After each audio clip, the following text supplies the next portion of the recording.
I'm going to read a little bit, and then I'm going to go live after I clean the refrigerator. I've been going. I just sat down a little tiny bit. I haven't eaten yet. See, it was cold in here. I'm running out of things to cover windows with. I have one more that's going to be covered. That will help a lot. Then I have a bed that's going to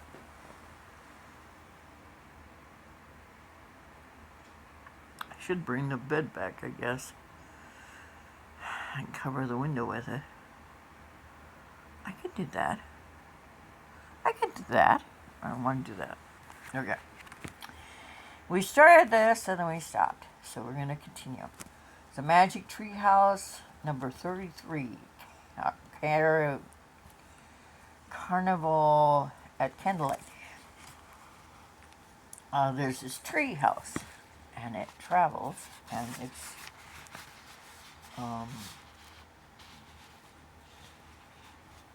these two young people. There's a library in it, and it goes to Merlin, who is in Camelot, and these other two children are from Camelot, period. And do you mind? You're not reading. Stop that. You're not reading, Chester. I'm reading. And we already read there, but Teddy and Kathleen are from the period of Camelot, and Jack and Annie are the travelers from our time.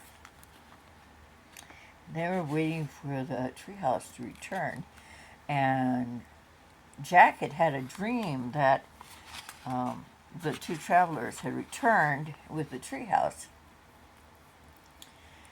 And Merlin wants them to return to the town where Camelot is. You're not helping. This will go much faster when you stop helping. Fly through the air and make metals soft. Turn into ducks, Annie giggled. These are so cool, she said. Let's all turn into ducks. Not now, said Kathleen. You must use these rhymes very sparingly.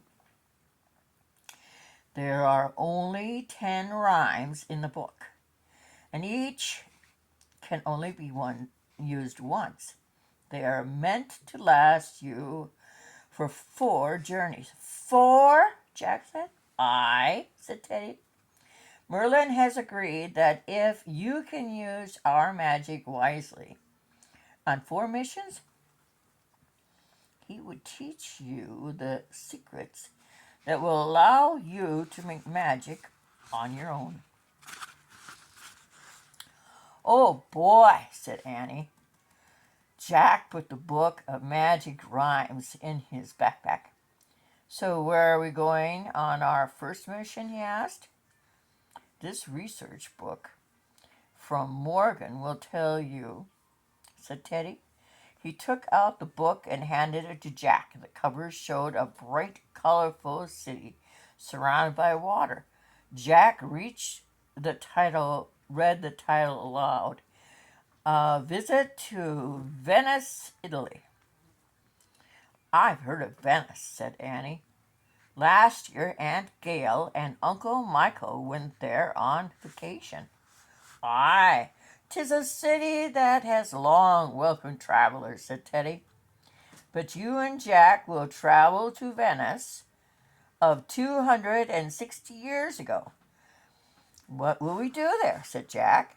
Merlin has prepared careful directions for you, said Teddy.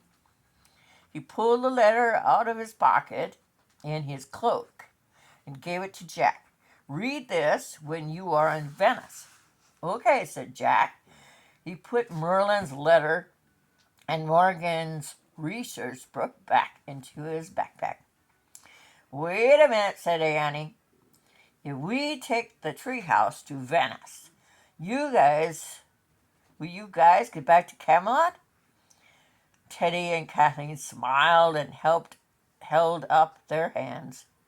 They each wore a ring made of the pale blue glass. These magic rings belong to Morgan, said Kathleen.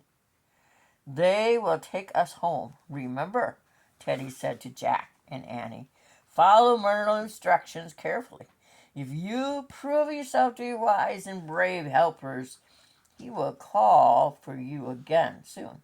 Kathleen nodded. Goodbye now, she said to Jack and Annie. Good luck.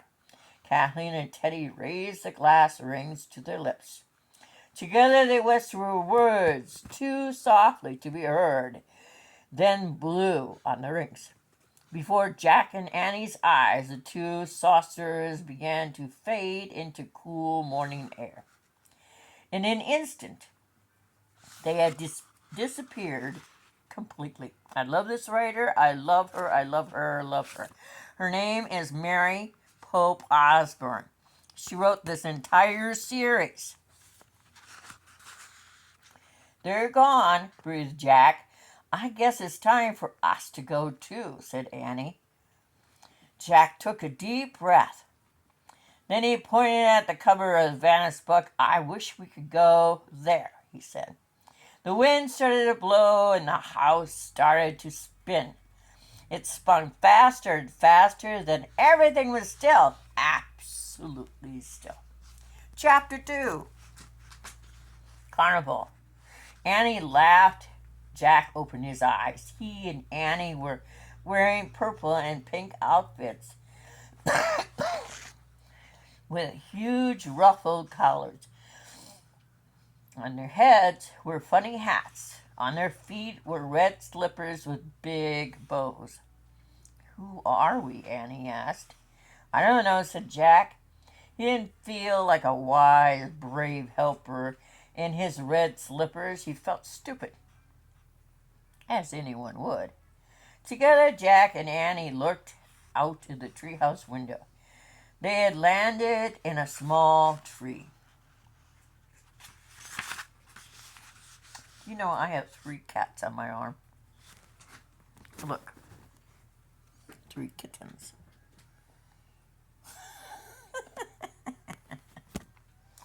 Inside a walled garden, the sky was gray. Jack couldn't tell if it was morning or evening, but the air felt damp and heavy, as if a storm was about to break. I guess it's Venice, he said. Let's check our book, said Annie. She opened the research book and read aloud. Today, the city of Venice, say Venice, is one of the most popular tourist spots in the world. It lies in a lagoon on the Adriatic Sea. Instead of roads, Venice has waterways called canals. People glide along the canals in shadow boats called gondolas. Gondolas, a man called the gondolier, a gondolier, stands in the back of the boat and uses long oar to propel the gondolier through the water. That sounds like fun, said Jack. Yep, said Annie. She closed the book. Let's go. Wait, said Jack. We don't even know what our mission is yet. He took out Merlin's letter and unfolded. He read aloud. Dear Jack and Annie of Frog Creek. Your mission will require great patience and a bit of magic. The grand lady of the lagoon is in terrible danger. The only one who can help you save her from disaster is the ruler of the seas. To locate him, follow these directions. When waters rise beneath the moon, visit the grand lady of the lagoon. To find out where you need to go, seek out a painter called Tipola. At midnight, 2 men will tell you the time. The king of the jungle will carry you there. not over land, but high in the air. An angel of gold will show you the way to the sea by night and home by day. Merlin. Jack pushed his glasses into place. He said. I wonder who the grand lady is, said Annie, and why do we need to save her? I'm wondering lots of stuff, said Jack. What about the king of the jungle? We're in a city, not a jungle, and what about the angel? And let's just take one thing at a time, said Annie. What are we supposed to do first? Jack looked back at the letter and read, When waters rise beneath the moon, visit the grand lady of the lagoon. So let's start by finding the grand lady, said Annie. She headed down the treehouse ladder. Jack put Marlin's letter into his backpack along with Morgan's research book and Teddy and Kathleen's book of magic rhymes. Then he climbed down the rope ladder and caught up with Annie. Jack and Annie walked over to a pebbly path as the sky darkened.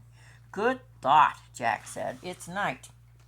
He didn't want anyone to see him in his silly outfit, especially the silly slippers and the bows. That must be the way out, said Annie. She led Jack to a wooden gate in the garden wall and pushed it open. Jack and Annie stepped through the gate onto a quiet, empty walkway. Next to the walkway was a narrow lane of water. I guess that's the canal, said Jack. And that must be the gondola, said Annie. She pointed to a long, curved black boat rounding the corner. In the last light of day, the gondola was climbing silently up the canal toward them. Yikes, whispered Annie. There were two people in the boat, a gondolier and a passenger. Each wore a black coat, white gloves, and a ghastly white mask. The mask had long, pointy noses shaped like bird beaks. The passengers sat in the middle of the boat holding a lantern, and the gondolier stood in the back pushing a long oar through the water.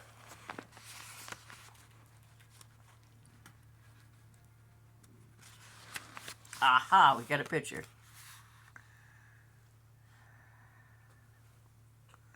She always puts a picture in. I like that. I like that about her.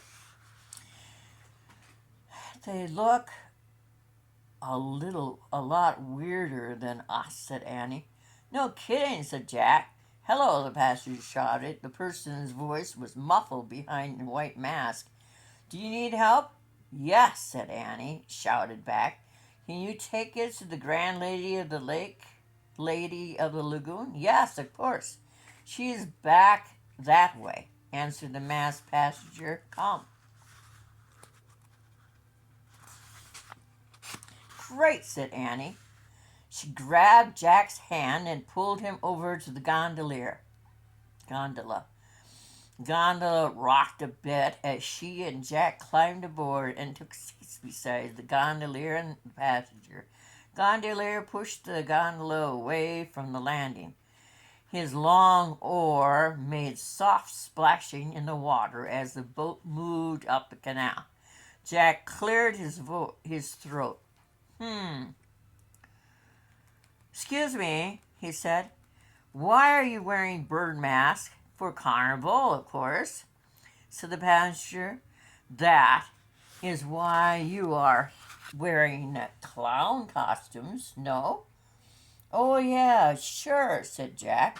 As the gondolier slid through the canal, Jack snuck their research book out of the backpack. Oh, boy, Carnival, Annie whispered to Jack.